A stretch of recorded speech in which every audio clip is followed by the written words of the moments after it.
श्रीगणेशाय नमः। अथ सोमस्तोत्रम्।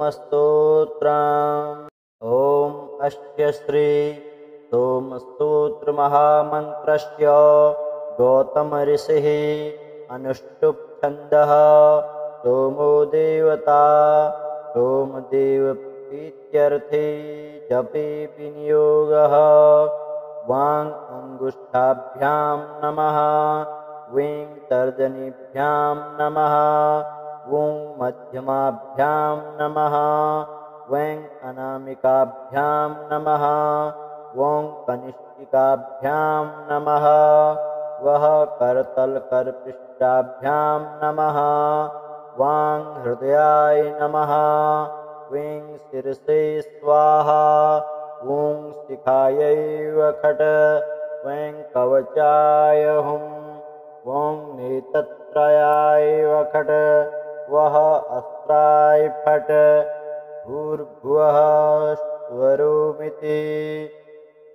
ध्यानम् श्वेताम्बरोज्ज्वलतनुं श्रितगन्धमाल्यं श्वेताश्वयुक्तरथगं सुरसेविताङ्घ्रिं दोर्भ्यां धृताभयगदं वरदं सुधांशं श्रीवत्समौक्तिकधरं प्रणमामि चन्द्रम्। आग्नेयभागे शरथो दशाश्वश्चात्रि यजो यामो नदीशश्च प्रत्यङ्मुखस्तश्चतुरस्पीठे गदाधरो नो वतुरोहिणी स। चन्द्रं नमामि वरदं शङ्करस्य विभूषणं कलानिधिं कान्तरूपं केयूरमुकुटोज्ज्वलं वरदं वन्द्यचरणं वासुदेवस्य लोचनं वसुधाह्लादनकरं विद्युतं प्रणमाम्यहम्। श्वेतमाल्याम्बरधरं श्वेतगन्धानुलेपनं श्वेतछत्रोल्लसन्मौलिं शशिनं प्रणमाम्यहम्। सर्वं जगज्जीवयसि सुधारसमयैकरै सोमदेहि ममारोग्यं सुधापूरितमण्डलं। राजा त्वं ब्रह्मणानां च रमाया अपि सोदरः। राजानाथस्तौषधीनां रक्षिमां रजनीकरः। शङ्करस्य शिरोरत्नं सारङ्गिणस्य विलोचनं तारकाणामधीशस्त्वं तारयास्मान् महापदः। कल्याणमूर्ति वरद करुणारसवारिधे कलशोदधि सञ्जात कलानाथं कृपां कुरु। हीरावर्णसमुद्भूतं चिन्तामणिसहोद्भव कामितार्थां प्रत्यहित्वं कल्पद्रुमसहोदरः। श्वेताम्बरः श्वेतविभूषणाढ्यो गदाधरः श्वेतरुचिर्द्विबाहो चन्द्रः सुधात्मा वरदः किरीटी श्रेयांसि मह्यं प्रददातु देवः। इदं निशाकरस्तोत्रं यः पठेत् प्रत्यहं नरः उपद्रवात् समुच्चेतो नात्र कार्या विचारणा। ॐ अस्य श्री सोमस्तोत्रमहामन्त्रस्य गौतमऋषिः अनुष्टुप् छन्दः।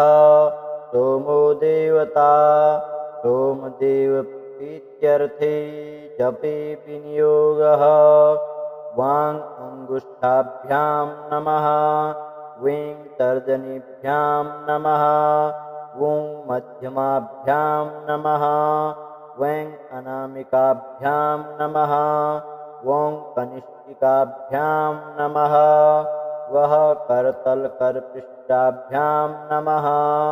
वां हृदयाय नमः। वीं शिरसे स्वाहा। ॐ शिखायै वखट। वैं कवचाय हुं। ॐ नेत्रत्रयाय वखट। वः अस्त्राय फट्। भूर्भुवः स्वरोमिति। ध्यानम् श्वेताम्बरोज्ज्वलतनुं श्रितगन्धमाल्यं श्वेताश्वयुक्तरथगं सुरसेविताङ्घ्रिं दोर्भ्यां धृताभयगदं वरदं सुधांशं श्रीवत्समौक्तिकधरं प्रणमामि चन्द्रम् आग्नेयभागे दशाश्वश्चात्रियजो यामो नदीशश्च प्रत्यङ्मुखस्तश्चतुरस्पीठे गदाधरो नो वतुरोहिणी स चन्द्रं नमामि वरदं शङ्करस्य विभूषणं कलानिधिं कान्तरूपं केयूर्मुकुटोज्ज्वलं वरदं वन्द्यचरणं वासुदेवस्य लोचनं